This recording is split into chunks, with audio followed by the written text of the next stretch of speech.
आज की वीडियो में हम देखेंगे जो ऊर्जा एवं स्रोत का पार्ट सेकेंड वीडियो है।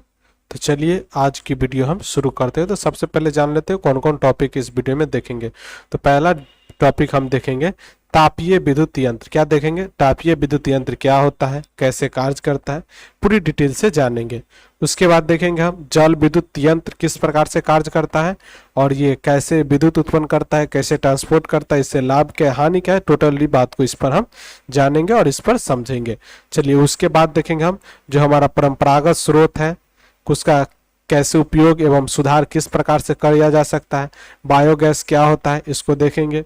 और उसके बाद देखेंगे हम पवन ऊर्जा, पवन ऊर्जा क्या होता है, काम कैसे करता है, तो इसके बारे में टोटल टॉपिक को बारी बारी से हम देखेंगे। तो चलिए आगे देखते हैं। तो देखिए इसमें हम पहला टॉपिक देखेंगे तापीय विद्युत यंत्र। क्या देखेंगे कि तापीय विद्युत यंत्र क्या होता है। तो देखिए तापीय विद्युत यंत्र क्या होता है, जीवाश्म ईंधन को जलाकर तापीय ऊर्जा घरों में ताप से विद्युत उत्पन्न किया जाता है, उसे हम क्या कहते हैं, तापीय विद्युत यंत्र कहते हैं। जहां पर जिस ऊर्जा घर में ताप के द्वारा विद्युत उत्पन्न किया जाता है उसे क्या कहते हैं, तापीय विद्युत यंत्र कहते हैं।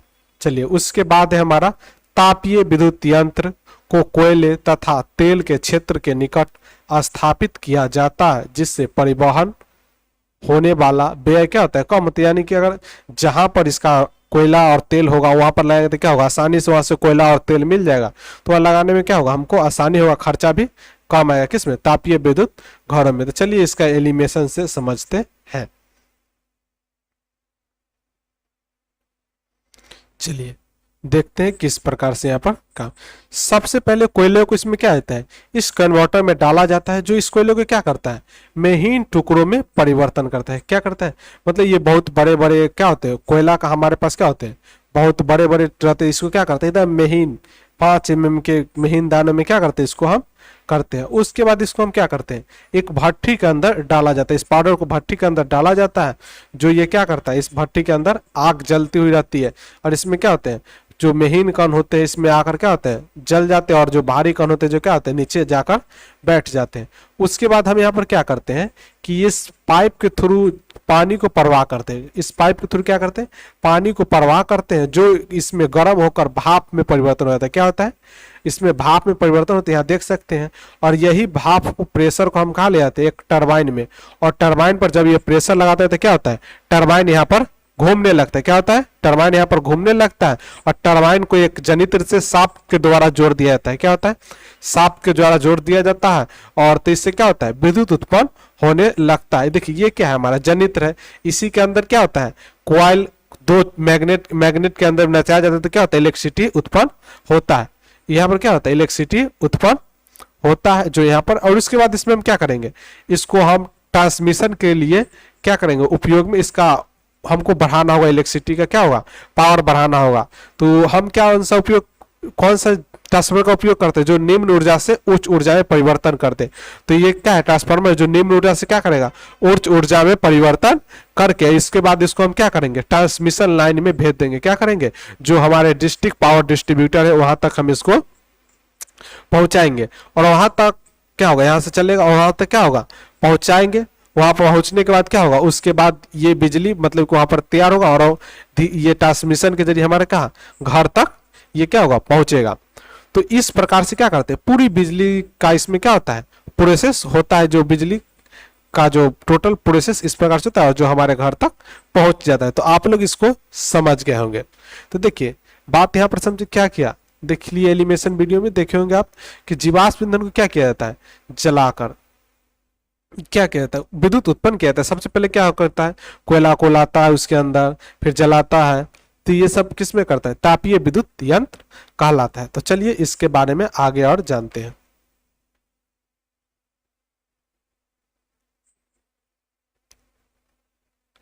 देखिए जलीय विद्युत यंत्र के बारे में जानते हैं। तापीय विद्युत यंत्र के बारे में जान गए, किस प्रकार से उसको लाया जाता है, उसके अंदर जलाया जाता है।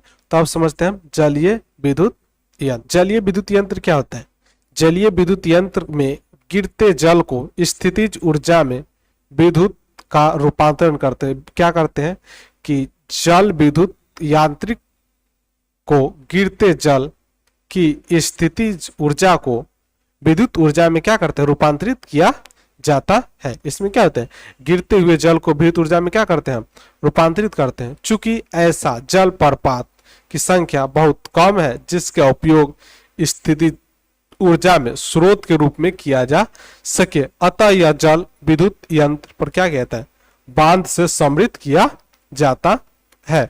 उसके बाद जानते हैं भारत में ऊर्जा की मांग की 25% पूर्ति कहां से होता है, जल विद्युत से होता है। किससे होता है, जल विद्युत यंत्रों के द्वारा होता है। किसके द्वारा होता है, जल विद्युत यंत्र के द्वारा होता है। देखिए इस प्रकार से बड़े बड़े डैम में क्या कर दिया जाता है, बड़े बड़े डैम बनाकर इससे क्या होता है विद्युत, और कहीं कहीं छोटा स्थान पर मतलब इस प्रकार से कहीं कहीं क्या किया जाता है, विद्युत बनाने का उपयोग किया जाता है। यानी जल की तरह से इसको क्या करता है, इस मोटर को नचाया जाता है जिससे क्या होता है, विद्युत उत्पन्न होता है। ये सब क्या है, हमारा बड़ा बड़ा डैम है जिससे क्या होता है, विद्युत उत्पन्न होता है। तो चलिए आगे इसको समझते कि इसका उत्पादन कैसे करते। तो क्या करते, जल विद्युत क्या होता है, यानी गिरते हुए जल को स्थित ऊर्जा को विद्युत ऊर्जा में क्या करते हैं, रूपांतरण करते हैं। मतलब ऐसा बहुत कम ही जगह है जो ऐसा उपयोग किया जा सके, मतलब ये ऐसा पहाड़ी इलाका में ही संभव है। भारत का कितना परसेंट, तो 25% पूर्ति किससे होती है, विद्युत यानी जल विद्युत द्वारा किया जाता है। चलिए आगे समझते हैं इसमें।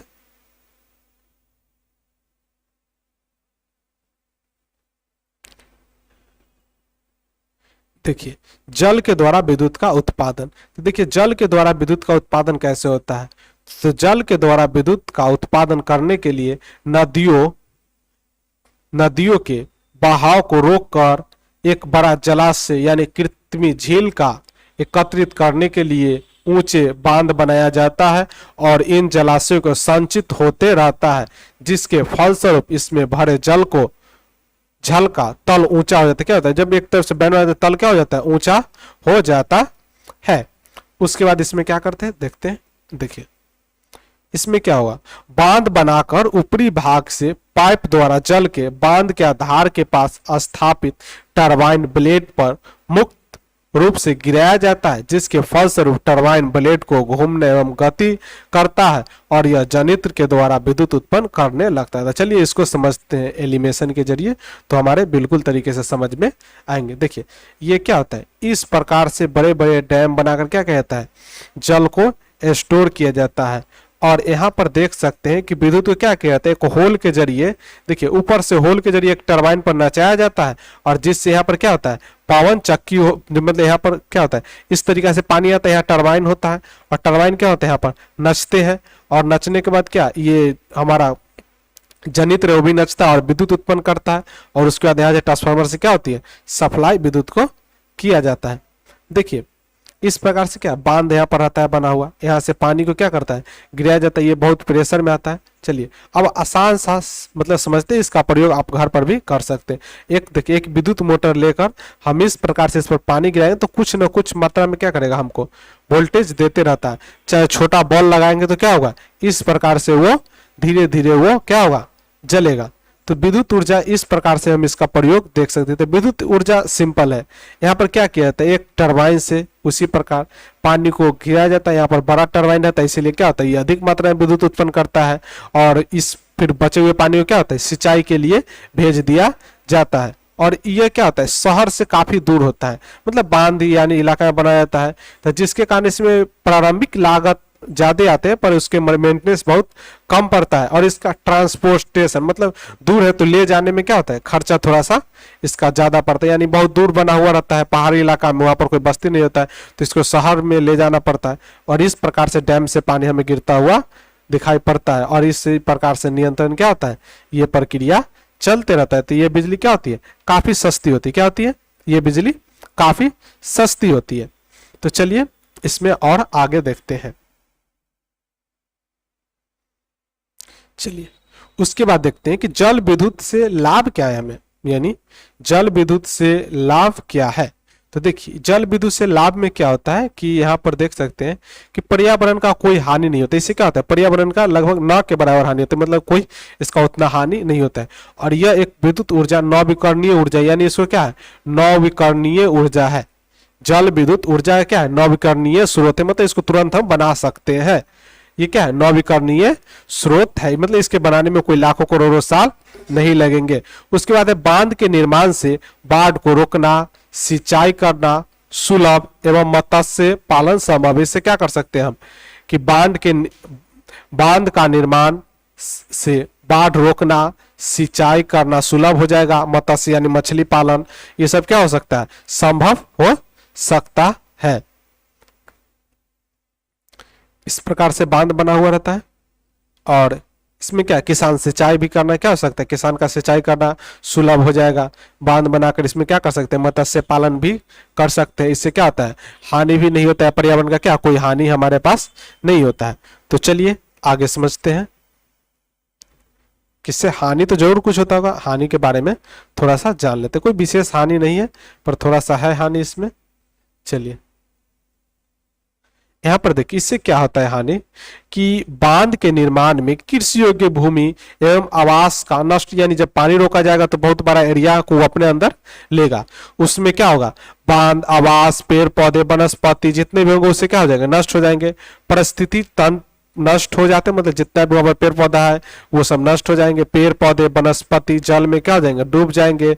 और यह परिस्थिति में सड़ने के बाद मीथेन गैस उत्पन्न होगा जो ग्रीन हाउस गैस को क्या करता है, प्रभावित करता है। मतलब ग्रीन हाउस गैस के लिए खराबी, यानी पेड़ पौधे डूबेंगे तो सड़ के क्या बनाएंगे, मीथेन गैस, तो जिससे क्या होगा, हमारे ग्रीन हाउस गैस को प्रभावित करेगा। उसके बाद इसमें क्या करेंगे, हमारे पास यहाँ पर देखिए उसके बाद क्या होगा, यानी पेड़ पौधे के यहाँ पर जब पानी में डूबेगा तो उसको क्या करेगा, सरल जगह विस्थापित करेगा। और यहाँ पर देख सकते हैं क्या कि लोगों को घर को हटाया जाता है एक स्थान से दूसरे स्थान, बाढ़ आ जाएगा यानी क्या हो जाएगा, डूब जाएगा। विस्थापित लोगों को असंतोषपूर्वजनक समस्या आता है, मतलब क्या होता है, लोगों को, विस्थापित लोगों को संतोषपूर्वजनक यानी जहां से उसको उखाड़े और उसको कहीं अलग जगह पर बसाएंगे दियारा इलाका में, तो क्या होगा, उसका संतुष्ट होगा नहीं होगा। मान लो कोई रोड किसी का है, मतलब वहां पर सही जगह उसका काम चलता है और उसको उठाकर मतलब ऐसा जगह पर कहेंगे तुम अपना घर बना लो, तो क्या वो संतोषपूर्वजनक बात नहीं होती है। तो ये सब हमारे क्या है, विद्युत यानी जल विद्युत से हमारी क्या है, हानियां है। चलिए आगे समझते हैं। आगे है ऊर्जा का पारंपरिक स्रोत एवं उपयोग एवं प्रौद्योगिक सुधार, यानी ऊर्जा का जो हमारा पारंपरिक स्रोत है एवं उसका प्रौद्योगिक सुधार के बारे में आज हम इसमें जानेंगे। तो चलिए देखते हैं इसमें। पहला है जैव मात्र और बायोमास। क्या होता है बायोमास, देखिए कृषि क्या कहता है हमारे यहाँ पर कि कृषि और जंतु के अवशिष्ट जिन्हें ईंधन के रूप में उपयोग किया जाता है, जैसे लकड़ी, क्या होता है, जैसे लकड़ी, गोबर, सूखे पत्ते, सूखे डालियां, ये सब क्या होते हैं, हमें ईंधन के रूप में प्रयोग करते हैं। तो जैव मात्र क्या कहलाता है, कृषि और जंतु के अपशिष्ट जिन्हें हम ईंधन के रूप में उपयोग किया जाता है उसे हम क्या कहते हैं, जैव मात्र या बायोमास कहते हैं। जैसे लकड़ी, क्या होगा, जैसे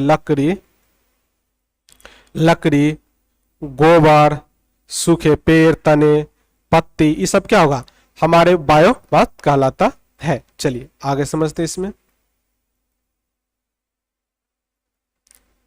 यहां पर बात ध्यान से समझिए, लकड़ी क्या कहता है कि लकड़ी जैव मात्र का एक रूप है जिसे लंबे समय तक ईंधन के रूप में प्रयोग किया जा रहा है।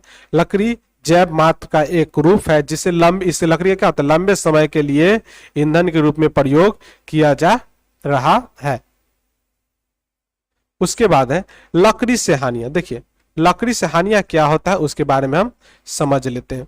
तो देखिए लकड़ी से हानियां क्या है, देखिए यहाँ पर लकड़ी जलाने से क्या होता है, अत्यधिक मात्रा में क्या उत्पन्न होता है, धुआं उत्पन्न होता है। क्या होता है, धुआं उत्पन्न होता है जो स्वास्थ्य एवं पर्यावरण के लिए क्या है, हानिकारक है। और इससे उस अधिक उष्मा का नतीजा, लकड़ी से उतना उष्मा नहीं होता है जितना कि कोयला या चारकोल से होता है, तो उससे उष्मा नहीं होता। अतः उपकरण के तकनीक में सुधार करके परंपरागत ऊर्जा स्रोत को दक्षता बढ़ाया जा सकता है। जैसे लकड़ी से चारकोल बनाकर, लकड़ी से क्या कर देंगे, ये लकड़ी इससे क्या बना लेंगे, चारकोल बनाकर इसकी दक्षता यानी इसकी कैपेसिटी को क्या कर दिया जा सकता है, बढ़ाया जा सकता है। तो देखिए इसमें लकड़ी, इसको हम क्या करते हैं, सुधार करके इसको हम क्या लकड़ी से क्या बना लेंगे, चारकोल बना लेंगे, जिससे क्या होगा, धुआं भी नहीं होगा चारकोल में उतना, और उससे क्या होगा, मतलब हमको जलाने में भी क्या होगा, वो आसानी होगा। चलिए अब आगे समझते हैं इसमें। देखिए चारकोल क्या होता है, तो देखिए यहां पर चारकोल क्या कहता है कि लकड़ी को वायु की असीमित आपूर्ति में जलाना एवं उपस्थिति जल तथा वाष्पशील पदार्थ वाहक निकलता है और यह अवशोषित रूप से चारकोल प्राप्त हो जाता है। तो क्या कहता है, लकड़ी को वायु के एकदम सीमित आपूर्ति में जलाने पर उस परिस्थिति में क्या होता है, जल तथा वाष्पशील पदार्थ बाहर निकल जाता है और यह अवशेष के रूप में चारकोल प्राप्त होता है। तो हम क्या करते हैं, वायु की सीमित अवस्था में क्या करते हैं, उसका हम प्रयोग करते हैं, जिससे क्या होता है, उसमें वाष्पशील पदार्थ बाहर निकल जाता है और जो हमारा जलने योग्य होता है वही क्या होता है, सिर्फ बचता है। यहाँ पर देख सकते हैं, ठीक है। तो लकड़ी से क्या करते हैं, चारकोल बनाते हैं। देखिए चारकोल लकड़ी का बेहतर ईंधन है। चारकोल में क्या होता है, चारकोल में लकड़ी से बेहतर ईंधन है, क्योंकि बिना ज्वाला के जलता है। इसमें क्या होता है, बिना ज्वाला के जलता है। ये क्या होते हैं, अपेक्षाकृत यानी धुआं नहीं देते। क्या करते हैं, ये धुआं नहीं देते और उष्मा उत्पन्न करने की क्षमता भी क्या होती है, इसमें अधिक होती है। तो देखिए ये क्या होते हैं, कहता है कि जो लकड़ी से बने होते हैं कोयला क्या होता है हमारा, जो ये धुआं भी नहीं देता है, क्या होता है ना, धुआं देता है, आसानी से जलता है और लकड़ी की अपेक्षा क्या होता है, टेम्परेचर भी इसमें ज्यादा होता है। तो चारकोल, लकड़ी से चारकोल कैसे बनता है, तो वायु के सीमित आपूर्ति में क्या करते हैं, जब लकड़ी को जलाया जाता है तो किसका में बदल जाता है, चारकोल में बदलते, उसमें क्या निकल जाते हैं, जल तथा वाष्पशील पदार्थों से क्या हो जाते हैं, बाहर निकल जाते हैं। चलिए इसमें आगे समझते हैं। देखिए आगे इसमें क्या दिया हुआ है कि गोबर के उबले जैसे मात्रक एक रूप है, परंतु इनके रूप का प्रयोग कर कई हानियां भी है। ठीक है, क्या कहता है, गोबर के उबले जैव मात्र का एक रूप है, परंतु इन्हें ईंधन के रूप में प्रयोग करने से कई हानियां भी है। क्या हानियां है उसको समझ लेते हैं। तो देखिए हानियां में क्या आता है, बहुत अधिक धुआं उत्पन्न, यानी गोईठा को जलाते थे क्या होता है, बहुत अधिक धुआं। गोबर का उबले मतलब वही गोईठा हुआ, तो उसको हम जलाते क्या होता है, बहुत अधिक धुआं देता है और पूरी तरह से दहन न होने के कारण राख भी भयानक बचता है। क्या होता है, जहां गोईठा जलता हुआ क्या होता है, राख बहुत भयानक बचता है, क्योंकि यह पूरा तरीका से इसका दहन नहीं हो पाता है, जिसके कारण इसमें क्या होता है, राख बहुत भयानक बचता है। उसके बाद है, परंतु इसमें क्या किया जाता है कि तकनीक की सहायता से गोबर का उपयोग गोबर गैस यंत्र में होने पर यह एक सस्ता एवं उत्तम ईंधन है। क्या है, सस्ता एवं उत्तम ईंधन। इससे क्या करते हैं, लकड़ी का उपयोग करके हम क्या बना सकते हैं, गोबर गैस बना सकते हैं। तो चलिए इसके बारे में हम देखेंगे कि इसको क्या कर सकते हैं। मतलब गोईठा में क्या होता है, वो अत्यधिक धुआं देता है। क्या करता है, अत्यधिक धुआं देता है जलने पर, और इसको हम क्या कर सकते हैं, तकनीक का उपयोग करके हम इस प्रकार से इसमें क्या कर सकते हैं, गोबर गैस के रूप में बना सकते हैं। तो गोईठा क्या होता है, बहुत धुआं देता है और इसमें राख भी बहुत भयानक बचता है, तो इससे हम क्या करेंगे, गोबर गैस के रूप में इसका हम प्रयोग कर सकते हैं। तो चलिए समझते हैं कि क्या होता है गोबर गैस।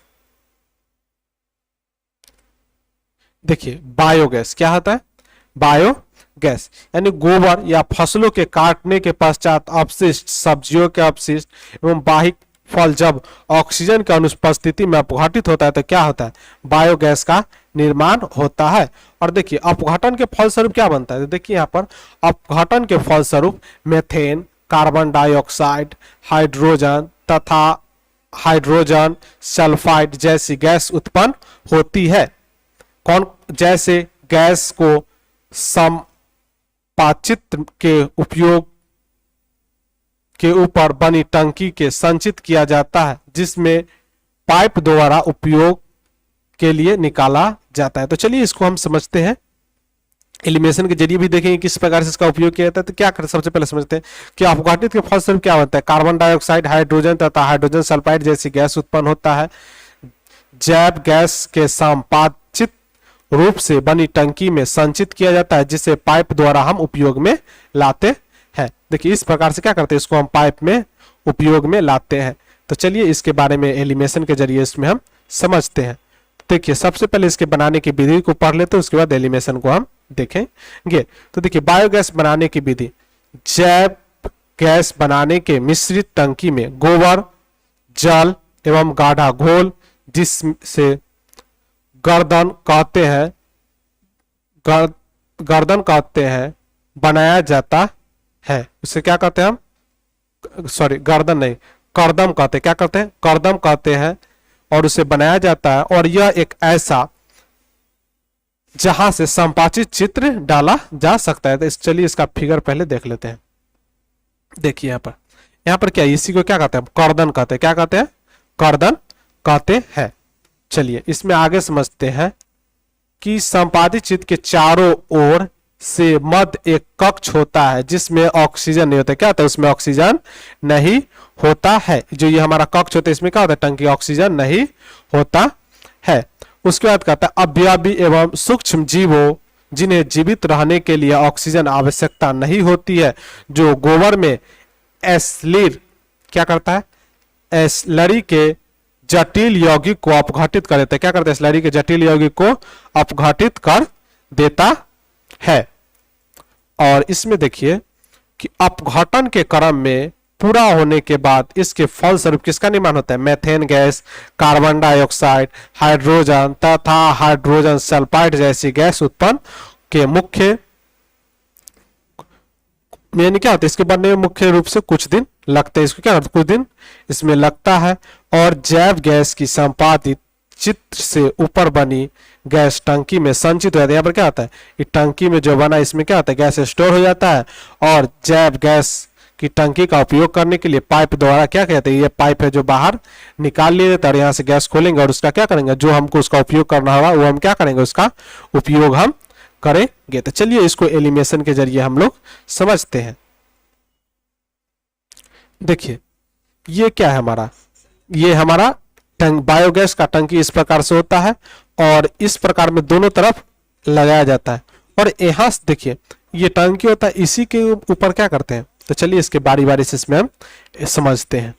तो इसमें क्या है बायोगैस को उत्पन्न किया जाता है। सबसे पहले आप इधर देख रहे होंगे कर्दन यानी इसे क्या कहता है एक्सटर्नली टैंक कहा जाता है। इसके अंदर क्या किया जाता है सब्जी जो भी हमारा जो सब्जी गोबर अपशिष्ट पदार्थ को क्या करते हैं इससे हम क्या करते हैं टैंक के अंदर प्रवेश करते हैं। क्या करते हैं अपशिष्ट पदार्थ को हम इसमें टैंक के अंदर पूरा रूप से प्रवेश कराते हैं। जो क्या होता है इस टैंक के अंदर बारी बारी जाकर पूरी तरीके से भर जाता है। क्या होता है इस प्रवेश टैंक को इसमें आसानी से इसमें जाता है। ठीक है इस प्रकार से क्या करता है पूरी टंकी क्या हो जाते हैं भर जाती है। और ये डाइजेस्ट होकर क्या होता है गैस बनना शुरू हो जाता है। क्या होता है गैस बनना शुरू होता है। गैस कौन कौन गैस निकलते हैं तो carbon dioxide hydrogen hydrogen sulphide जैसी गैस क्या होता है इसमें निकलता है। और इसके बाद क्या होता है ये पूरे डाइजेस्ट की प्रक्रिया और बायोगैस हमारा क्या होता है तैयारी होने लगता है। और डाइजेस्टी का काम क्या होता है इसमें कीड़े जो भी बैक्टीरिया होते हैं इसमें क्या होता है डाइजेस्टी का काम शुरू कर देते हैं। और उसके पश्चात जो भी हमारा क्या होता है जो भी इसमें जो हमारा मल जो बचता है उसको क्या किया जाता है ये हमारा टंकी से क्या किया जाता है वापस कर दिया जाता है। और ये गैस का हमारा सप्लाई हमारे घरों तक चल जाता है। इसीलिए इस प्रकार से क्या करते हैं इसको हम खाद के रूप में प्रयोग करते हैं जो निर्गत है उससे क्या। चलिए यहाँ पर हम देखते हैं कि बायोगैस से लाभ क्या है। तो बायोगैस से लाभ क्या है इसके बारे में यहाँ पर हम समझ लेते हैं कि हमारे बायोगैस से लाभ क्या है। तो चलिए अब यहाँ पर समझते हैं कि बायोगैस से लाभ क्या है। तो बायोगैस से लाभ क्या है कि जैव गैस एक उत्तम ईंधन है। क्या है जैव गैस एक उत्तम ईंधन है क्योंकि इसमें 75% तक मेथेन गैस होते हैं। कौन सा गैस होते हैं मेथेन गैस होते हैं। और जो धुआं उत्पन्न किए बिना जलते हैं। क्या होते हैं कि ये बिना धुआं उत्पन्न किए हुए क्या होते हैं जलते हैं। मतलब कि कोयला की तरह नहीं जलते हैं ये गैस की तरह जलते हैं बिना धुआं उत्पन्न किए हुए ये जलते हैं। और इसमें आगे देखिए क्या होता है जलने के पश्चात कोई लकड़ी के भांति राख या अपशिष्ट शेष नहीं बचता। क्योंकि जैसे देखिए एलपीजी गैस जलता है तो कोई राख बचता है नहीं बचता। उसी प्रकार ये भी गैस जलता है तो कोई राख जलने के पश्चात नहीं बचता है। इससे क्या होता है हाई टेम्परेचर यानी उच्च ताप मिलता है। इससे हमको क्या मिलता है यहाँ पर उच्च ताप मिलता है। और उसके बाद क्या है कि बायोगैस का प्रयोग प्रकाश भी उत्पन्न किया जाता है। बायोगैस का प्रयोग करके क्या कर सकते हैं हम प्रकाश भी उत्पन्न कर सकते हैं। और इसमें क्या होता है कि इस यंत्र में शेष बची असली क्या कहता है कि इस यंत्र में शेष बची स्लरी में नाइट्रोजन फास्फोरस प्रचुर मात्रा में, तो क्या होता है नाइट्रोजन फास्फोरस प्रचुर मात्रा में होता है, जो एक उत्तम खाद के रूप में कार्य करता है। किसके रूप में? उत्तम खाद के रूप में कार्य करता है। और यह एक क्या है? अपशिष्ट पदार्थ के निपटारे में सुरक्षित उपयोग है। क्या है? अपशिष्ट पदार्थ के निपटारे का सुरक्षित उपयोग है। यहाँ पर हम समझ लेते हैं कि यह अपशिष्ट पर क्या है? सुरक्षित उपयोग है। तो क्या कहता है कि बायोगैस से लाभ क्या है कि ये बायोगैस हमें क्या करता है, किसी भी प्रकार का कोई मतलब हमको इससे अपशिष्ट नहीं बचता है। बायोगैस में क्या है? एक उत्तम ईंधन है, जो अपशिष्ट बचता है बहुत बढ़िया खाद के रूप में, इससे हम क्या कर सकते हैं? बायोगैस से बिजली भी बना सकते हैं। तो हम बायोगैस का क्या है? प्रमुख उपयोग यहाँ पर इस प्रकार से हम कर सकते हैं। तो चलिए आगे देखते हैं। देखिए अब देखते हैं बायोगैस का दोहन। चलिए यहां पर हम समझ लेते हैं कि बायोगैस का दोहन का सीमा देख क्या कहता है कि अधिक प्रारंभिक लागत, यानी जैसे शुरू में इसका लगाने की कोशिश करें तो बहुत लागत लगता है। क्या लगता है?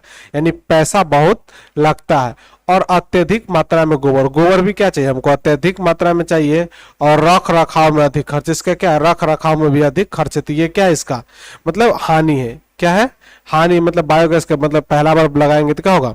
बहुत अधिक लागत लगेगा और अत्यधिक मात्रा में क्या होगा? गोबर की खपत होगी। और ये क्या रखेगा? रख रखाव में अधिक खर्च लगता है। चलिए आगे समझते हैं। तो समझ गए इसमें क्या क्या होता है? तो अधिक पैसा लगता है, रख रखाव में अधिक खर्च लगता है, गोबर क्या चाहिए? अधिक मात्रा में हमको चाहिए। चलिए आगे देखते हैं। इस प्रकार से भी टैंक बनता है गोबर गैस का। ऊर्जा, पवन ऊर्जा क्या है कि सूर्य के विकिरण द्वारा भूखंडों तथा जलाशयों में गर्म होने के कारण वायु की गति उत्पन्न होता है। क्या होता है? जो गर्म होने के कारण क्या होता है? वायु में गति उत्पन्न होता है, तब पवन के प्रवाह होता है। क्या होता है? पवन का प्रवाह होता है। देखिए पवन ऊर्जा भी क्या है? एक तरह से सौर ऊर्जा है। पवन ऊर्जा क्या है? एक प्रकार का सौर ऊर्जा है। कैसे सौर ऊर्जा है? बात को यहाँ पर समझिए। पवन ऊर्जा एक प्रकार का सौर ऊर्जा, कैसे? यहाँ पर देखिए क्या होता है कि पवन ऊर्जा है जो एक प्रकार क्या है? सौर ऊर्जा। क्योंकि हवा जब भी सूर्य के कारण ही क्या होता है? हवा गर्म होता है तो इधर से उधर भागता है, तो क्या होता है? पवन का प्रवाह उत्पन्न होता है। चलिए आगे देखते हैं। यहाँ पर देखिए इस प्रकार से रहता है पवन ऊर्जा का टावर। हवा इधर आता है तो ये क्या होता है? घूमता है। इसके अंदर क्या होता है? गियर खोखा, मतलब क्या है? गियर लगा हुआ था इसमें। इस गियर क्या करता है? मतलब ये बहुत धीमी चलता है तो इसको स्पीड को बढ़ाता है। और ये क्या है? जनित्र लगा हुआ है। ये हमारा क्या है? जनित्र लगा हुआ है। और ये पंखे हैं। और यहाँ पर क्या करता है? जनित्र है, ये वायर है, इसके क्या करता है? वायर यहाँ से जो जेट से विद्युत उत्पन्न होता है वो इस पर लाता है, उसके बाद क्या करता है? उससे नियंत्रण क्षेत्र में भेज दिया जाता है। कहाँ भेज दिया जाता है? नियंत्रण क्षेत्र में भेज, ट्रांसफार्मर में लाता है और उसके बाद नियंत्रण क्षेत्र में भेज दिया जाता है। तो चलिए इसको और बढ़िया से समझते हैं। यहां पर देखिए पवन ऊर्जा इस प्रकार से क्या होते हैं? बहुत बड़े एरिया में लगाते हैं। और ये सब देखिए यहाँ पर ये जो देख रहे हैं, यहाँ पर ये आपको नजर आ रहा है, ये क्या करता है कि सेंस करता है कि मतलब कि हवा किस ओर से आती है। क्या होता है? ये जो सेंस करता है कि हवा किस ओर से आती है, तो टरबाइन को क्या करता है? उसी की ओर, उसी को दिशा में क्या कर देता है? मोड़ देता है। क्या करता है? उसी के दिशा में मोड़ देता है। देखिए इस प्रकार से ही रहता है क्या हमारा जो ये टरबाइन है, इस प्रकार से बहुत बड़े क्षेत्र एरिया में, और इसमें क्या होता है? लगा हुआ रहता है। और इस प्रकार से क्या हवा चलने पर घूरता है तो क्या होता है? बिजली उत्पन्न होती है। इसका आंतरिक बनावट देखिए इस प्रकार से क्या होता है? यहाँ पर भी दिखाई पड़ रहा है। और ये क्या करता है कि जितना पवन ऊर्जा हमारे पृथ्वी पर है जो हम उपयोग करते हैं उससे कितना 5 गुना अधिक बिजली उत्पन्न कर सकता है। ठीक है कि ये हमें क्या करता है? जो बहुत अधिक ऊर्जा प्राप्त किया जाता है, परंतु हम इसका अभी उतना उपयोग करते नहीं क्योंकि इसमें प्रारंभिक लागत बहुत है।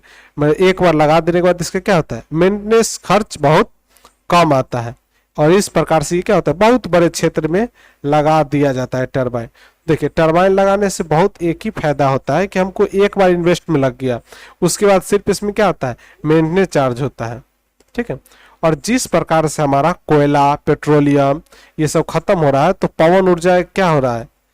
एक उत्तम स्रोत है और इसका खत्म होना भी क्या है? एक अनिश्चित है। तो इस प्रकार से पवन ऊर्जा कार्य करता है। तो आप लोग समझ गए होंगे पवन ऊर्जा किस प्रकार से कार्य करता है। चलिए आगे देखते हैं। इसमें देखिए क्या कहता है, पवन की गति, यहां पर ध्यान से समझिए क्या कहता है कि पवन की गतिज ऊर्जा का उपयोग पवन चक्की के द्वारा निम्न कार्य में किया जाता है। क्या करता है, पवन के गतिज ऊर्जा का उपयोग पवन चक्की द्वारा निम्न कार्य में किया जाता है। जैसे जल से क्या करता है, कुआं से पानी खींचने में भी पवन ऊर्जा का इस्तेमाल किया जाता है। टरबाइन को घुमाने एवं जनित्र द्वारा विद्युत उत्पन्न करने के लिए पवन को किसमें उपयोग किया जाता है, ये विद्युत उत्पन्न करने के लिए। इसके क्या करता है, अनाज की चक्की चलाने के लिए भी पवन ऊर्जा का उपयोग किया जाता है। तो देखिए पवन की गतिज ऊर्जा का उपयोग निम्न कार्य में किया जाता है, विद्युत बनाने में, किसमें किया जाता है, विद्युत बनाने में किया जाता है। और हमको क्या, अनाज की चक्की पीसने में किया जाता है और टरबाइन को घुमाने में किया जाता है। तो पवन ऊर्जा क्या करते हैं, बहुत सारे उपयोग होते हैं। चलिए आगे समझते हैं। देखिए कहता है कि परंतु यहां पर देखिए क्या कहा गया कि परंतु एकल पवन चक्की से बहुत कम उत्पन्न होगा। मतलब देखिए अगर कोई एक पवन चक्की है तो उससे क्या होगा, बिजली बहुत कम उत्पन्न होगा। इसीलिए हम बहुत सारी पवन चक्की को एक साथ स्थापित करते हैं। क्या करते हैं, बहुत सारे पवन चक्की को एक साथ स्थापित करते हैं और यह स्थान पर ऊर्जा क्या करता है, फॉर्म कहलाता है। क्या कहलाता है, स्थान पवन ऊर्जा फॉर्म कहलाता है। और पवन चक्की को चलने हेतु कम से कम 15 से 20 किलोमीटर प्रति घंटा का हवा होना क्या है, आवश्यक है। कितना, 15 से 20 किलोमीटर के हवा रहना आवश्यक है। ये पवन ऊर्जा, डेनमार्क को पवन का देश कहा जाता है। यानी वहां पर क्या होता है, डेनमार्क में पवन ऊर्जा बहुत उत्पन्न होता है, इसलिए क्या कहा जाता है, पवनों का देश किसको कहा जाता है, डेनमार्क को कहा जाता है। भारत में पवन ऊर्जा में कितना स्थान है, 5वां स्थान आता है। भारत पवन ऊर्जा का कितना स्थान में आता है, 5वां। जैसे तमिलनाडु कन्याकुमारी के निकट विशाल पवन ऊर्जा फर्म स्थापित किया गया है, जिससे 380 मेगावाट विद्युत उत्पन्न होता है। कितना होता है, 380 मेगावाट विद्युत उत्पन्न होता है। कहाँ, तमिलनाडु से कन्याकुमारी। कहाँ तक, तमिलनाडु से कन्याकुमारी तक ये पावर लगाया गया है। देखिए ये सब जो क्षेत्र आप नक्शा में देख रहे हैं, इस सब क्षेत्र में क्या होगा कि जो हमारा पवन ऊर्जा है जो लगा सकती है, क्योंकि ये सब जितना जो लाल कलर का दिखा रहा है, इस जगह क्या होता है, हवा का स्पीड उतना होती है जितना हो कि पवन चक्की को चलने के लिए चाहिए। तो जितना जो लाल कलर से दिख रहा है, ये सब जगह पर क्या हो सकता है, पवन ऊर्जा स्थापित किया जा सकता है। क्योंकि यहाँ पर हवा का कितना स्पीड रहता है, 200 से 250। कितना रहता है, 200 से 250 यहाँ पे सब क्षेत्र में रहता है। तो इसमें क्या हो गया कि ये बढ़िया आराम से यहाँ पर क्या कर सकते हैं, पवन चक्की लगा सकते हैं। तो चलिए आगे देखते हैं।